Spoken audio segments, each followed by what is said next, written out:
आपके साथ या मौजूद होने के लिए मैं भी गर्व महसूस करता हूं।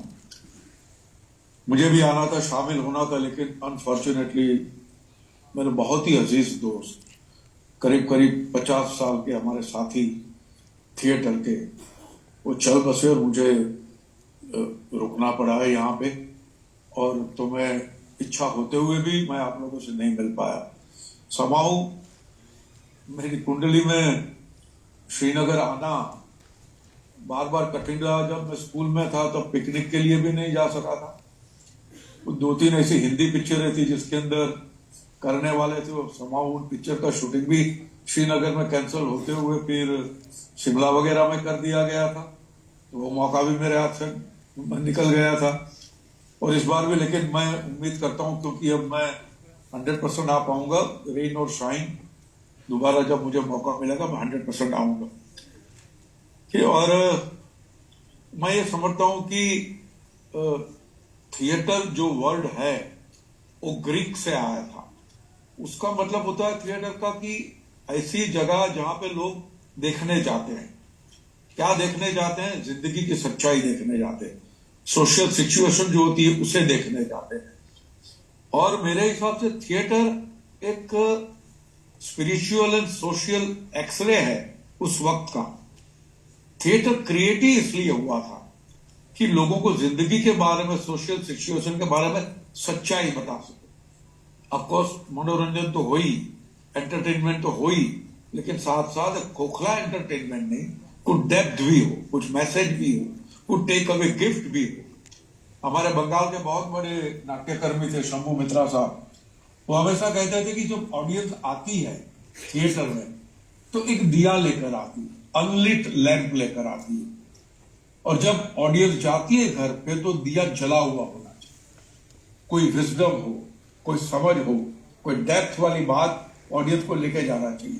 तो इस रिटर्न गिफ्ट जो थिएटर से मिलती है वो कहीं और से नहीं मिलती। तो दूसरा मैं ये भी समझता हूं कि आज के जमाने में, आज के समय में खास करके थिएटर का होना बिल्कुल आवश्यक है, क्योंकि थिएटर एक क्लासलेसनेस क्रिएट करता है।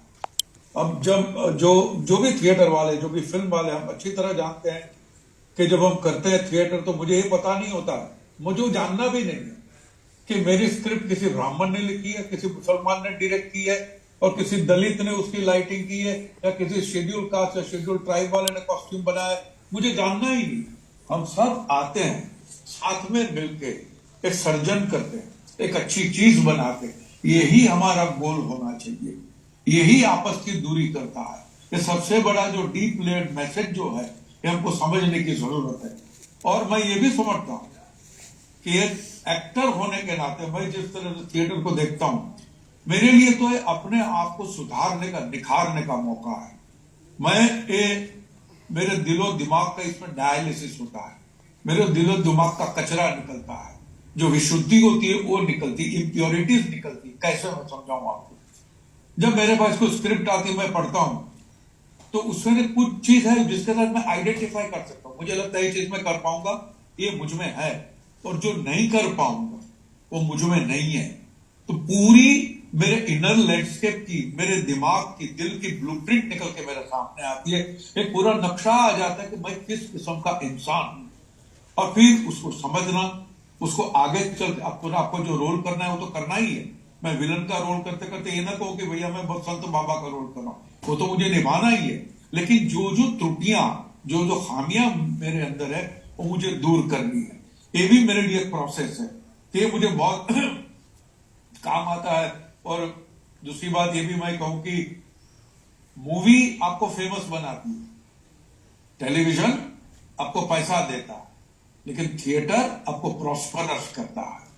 तो प्रॉस्परिटी के लिए भी आपको थिएटर को रखना, आगे बढ़ाना बहुत जरूरी है। अब मैं जब अध्यक्ष बना, मैं कभी एनएसडी गया नहीं हूं, न पढ़ा है, न वहां पे पढ़ाया है। एक दो बार मैं सिर्फ वहां पे शो करने गया था। तो मैं जब अध्यक्ष बना तो मेरे दिलो दिमाग में एक बात थी कि इतनी बेहतरीन इंस्टीट्यूशन है, अनफॉर्चुनेटली हम लोग तो नहीं जा पाए फॉर वॉट एवर रीजन। इतनी बेहतरीन इंस्टीट्यूट को तो हिंदुस्तान के हर कोने कोने में होना चाहिए। मैंने अभी कहा भी था मेरे इंटरव्यू के, जैसे एम्स है, हिंदुस्तान के हर कोने में। वैसे राष्ट्रीय नाट्य विद्यालय भी हिंदुस्तान के हर कोने में होना चाहिए। और जब श्रीनगर जैसी ऐसी खूबसूरत जगह है, वहां पे राष्ट्रीय नाट्य विद्यालय का ना होना ये बहुत बड़ी गलती है। तो मेरी कोशिश डे 1 से रही थी कि मैं श्रीनगर के अंदर राष्ट्रीय नाट्य विद्यालय खोल सकूं, और मुझे इसके लिए तमाम जो है हमारे दोस्त एनएसडी के, उसमें अब्दुल लतीफ खताना साहब भी थे, और हमारे स्टूडेंट लीडर थे जुनैद करके, वो भी थे, और फिर सब ने मिलके हमने कोशिश की और यहां तक लेके आए। इसके लिए मैं सबसे बड़ा शुक्रगुजार हूं हमारे उपराज्यपाल महामहिम श्री मनोज सिन्हा साहब का, कि उनके वजह से, उनके सपोर्ट की वजह से, उनके गाइडेंस की वजह से ये बिल्कुल संभव हो पाया। साथ ही साथ हमारे एनएसडी के रजिस्ट्रार साहब प्रदीप मोहन जी, उनका भी बिल्कुल सही मात्रा में हमको सही तरह गाइडेंस मिला, तो मैं उनका भी शुक्रगुजार हूं। और यहाँ पे मुझे लगता है कि जो कल्चर रहा है श्रीनगर का, जो लिटरेचर रहा है, जो म्यूजिक है, ये सब का